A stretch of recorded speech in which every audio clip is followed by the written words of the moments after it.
No one expected it. LeBron James, usually calm and composed, almost swung a punch at little Drew.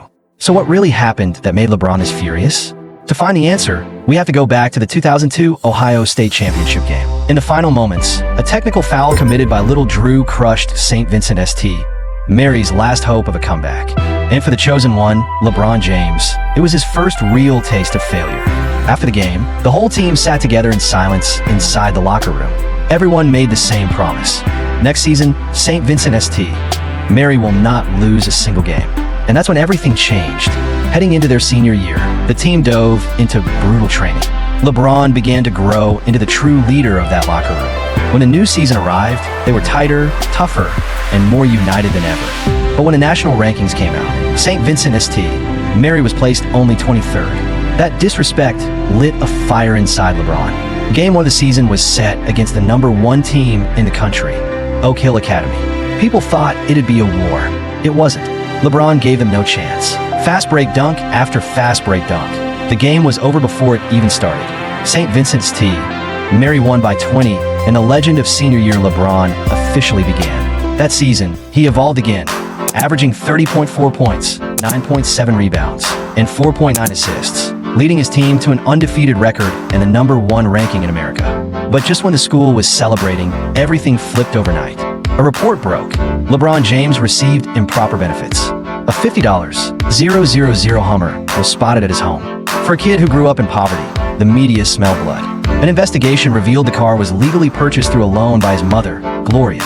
But that didn't stop the media. Why did LeBron have 2 cell phones? Why did he have so many sneakers? They pushed him into the center of a storm. Then, another story hit. LeBron had accepted a vintage jersey from a local store. It wasn't cash, but it still violated high school athletic rules. The decision came down. LeBron James was suspended. With 5 games left before the state playoffs, St. Vincent St. Mary fell apart without him. To revive the team, Coach Drew went back to his talk no jutsu, rallying his players through sheer belief.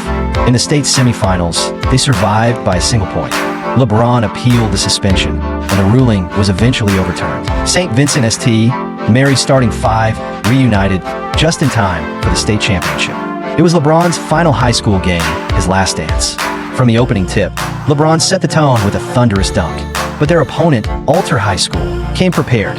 Patient offense, smart teamwork. They controlled the tempo and took the lead at halftime. In the locker room, the team sat in silence again. Coach Drew looked at them and said, "No plays, no schemes. This is our last dance. Don't walk out of here with regret." Those words brought them back to life. Second half begins. LeBron hits a 3 to spark the comeback. Next possession, he attacks the paint again and again, refusing to let the season slip away. With 6.3 seconds left, SDVM led 40-36. Time expired, and LeBron carried St. Vincent St. Mary to another state title. For years, 3 championships, the undisputed #1 high school player in America. And at that moment, LeBron made his decision. Skip college, take his talents to the NBA.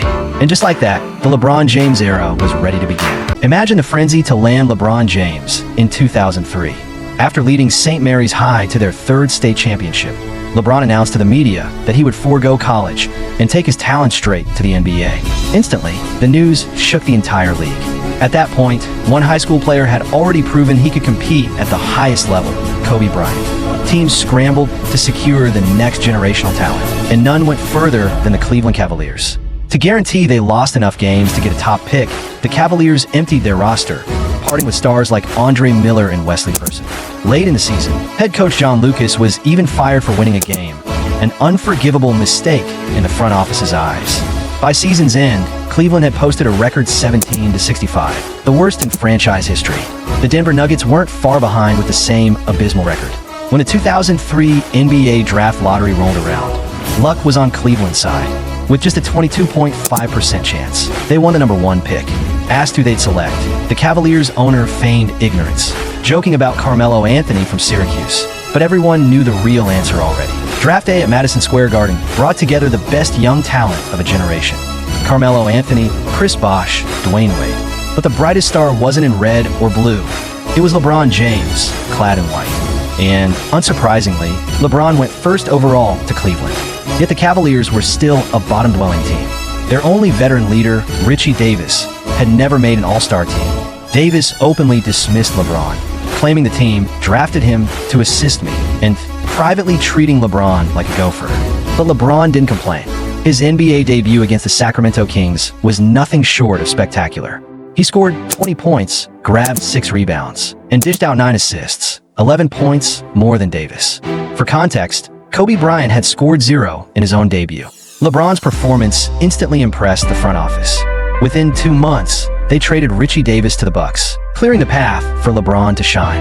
By February 2004, LeBron became the youngest player in NBA history to reach 1,000 career points. He finished his rookie season averaging 20.9 points, 5.5 rebounds, and 5.9 assists per game, earning Rookie of the Year honors. Although the Cavaliers still missed the playoffs, they had improved by 18 wins. The next season, LeBron's game advanced further. He averaged 27.2 points per game, earned his first All-Star selection, and made the All-NBA second team. A highlight came in a 2005 matchup against the Toronto Raptors, where he dropped 56 points and grabbed 10 rebounds, setting a new career high. Though Cleveland still missed the playoffs, management now fully recognized LeBron's elite talent. In the following offseason, the Cavaliers overhauled the team. Coach Paul Silas was replaced with Mike Brown, and scoring guards Larry Hughes and Damon Jones were added via trades. With this rebuilt roster, Cleveland entered the 2005-06 season, and LeBron embarked on his first playoff journey. In 2002, an 18-year-old phenom named LeBron James burst onto the scene, capturing the attention of the entire basketball world. He didn't just dominate top high school talent across the nation. He led St. Mary's High School to a three-peat over 4 years, building a dynasty that seemed unstoppable. By 2003, only 18 years old, LeBron made the bold decision to skip college and declare for the NBA draft. Suddenly, every NBA team wanted a piece of this generational talent. But it wasn't just the league that was chasing him. Major sports brands went to war for LeBron's signature. Reebok, Nike, and Adidas had all been eyeing him for years, but Reebok showed the most aggressive pursuit. When LeBron was still in high school, Reebok CEO Paul Fireman personally flew out to meet him. Within 5 minutes of conversation, Fireman handed LeBron a $10 million check on the spot. He even offered a 10-year, $100 million contract if LeBron was ready to commit immediately. For a kid who grew up in a struggling household, a single check of that size could change the course of his life. LeBron's mother, Gloria, sat trembling beside him, but she calmly advised, "Follow your own path." After careful thought, LeBron told Reebok, "I'm sorry, I can't sign yet. I need to see what the other offers are." And just like that, Reebok left his apartment empty-handed. Next up was Adidas. They sent their top negotiator, Sonny Vaccaro, a legend in his own right. Vaccaro had helped Nike sign Michael Jordan in 1984 and later spotted Kobe Bryant for Adidas in 1996. LeBron was impressed by Adidas, and Vaccaro came prepared with the backing of Adidas leadership, ready to offer a $100 million super contract. But when LeBron arrived at Adidas headquarters, the offer on the table had suddenly dropped to $70 million, and it came with a slew of restrictive clauses. The abrupt change shattered LeBron's trust in the brand. The German executives were still uncertain about this unknown teenager. After all, he hadn't even played a single NBA game. 2 days later, Vaccaro left Adidas over the fallout. Nike, sensing that LeBron was still unsigned, moved quickly. They invited him to visit their headquarters and made an irresistible pitch. Unlike Reebok or Adidas, Nike promised LeBron something unprecedented, a chance to have his own signature line, to become the centerpiece of the brand, just like Jordan and Kobe. They offered a 7-year, $90 million deal. Even though Reebok was still willing to match a higher contract, LeBron chose Nike, signing a deal that set a record for a high school rookie. For perspective, even Kobe, fresh off a three-peat, had only received $45 million. LeBron proved Nike's faith was well-placed. He became the first overall pick in the 2003 NBA draft, went on to win back-to-back championships with the Miami Heat, and in 2015, signed a lifetime deal with Nike worth over $1 billion. He also pledged $800 million to charitable causes. Today, LeBron's career includes 4 NBA championships, 4 Finals MVPs, 4 regular season MVPs, and 3 All-Star MVPs.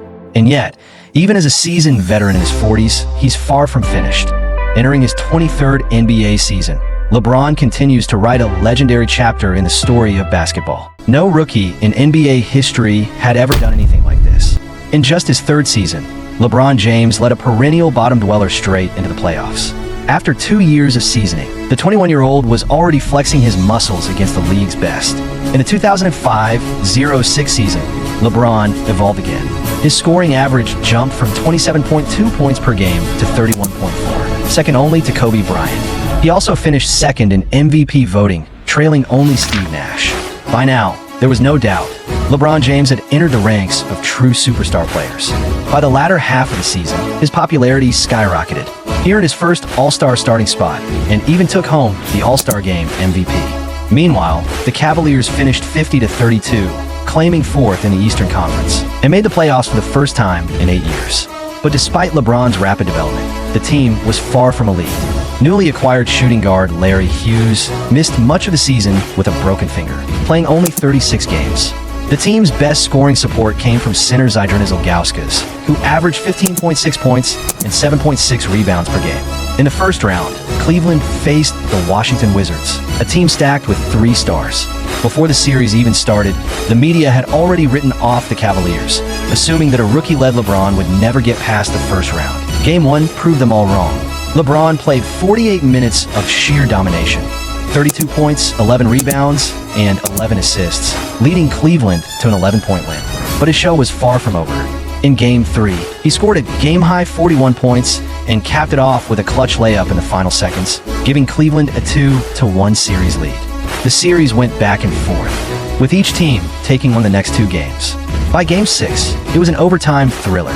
With 15.1 seconds left, Wizards' Gilbert Arenas stepped to the line for a pair of free throws while Cleveland led by 1. LeBron walked up and whispered, "If you miss these, we're moving on." Arenas missed both. With 14.1 seconds left, Cleveland had the final possession. The Wizards collapsed on LeBron, but he made the decisive pass to Damon Jones in the corner. Jones nailed the buzzer beater, and the Cavaliers advanced to the second round with a 4-2 series win. Next up were the top-seeded Detroit Pistons, a nearly perfect team. Their backcourt featured 5-time All-Star Chauncey Billups and floor general Richard Hamilton, while the frontcourt boasted 4-time Defensive Player of the Year Ben Wallace and Rasheed Wallace, making Detroit's defense nearly impenetrable. Despite the odds, LeBron battled through a grueling 7-game series. Ultimately, the Cavaliers fell 3-4, ending Cleveland's playoff run. But LeBron's first postseason proved one thing. The number 1 overall pick from 2003 could dominate at the highest level. If only he had one more strong teammate. Reaching the NBA Finals wouldn't have been impossible. Heading into the next season, Cleveland made only minor additions, bringing in role players like Scott Pollard and David Wesley. But when the new season began, LeBron did what no one expected. He carried this team almost single-handedly all the way to the NBA Finals.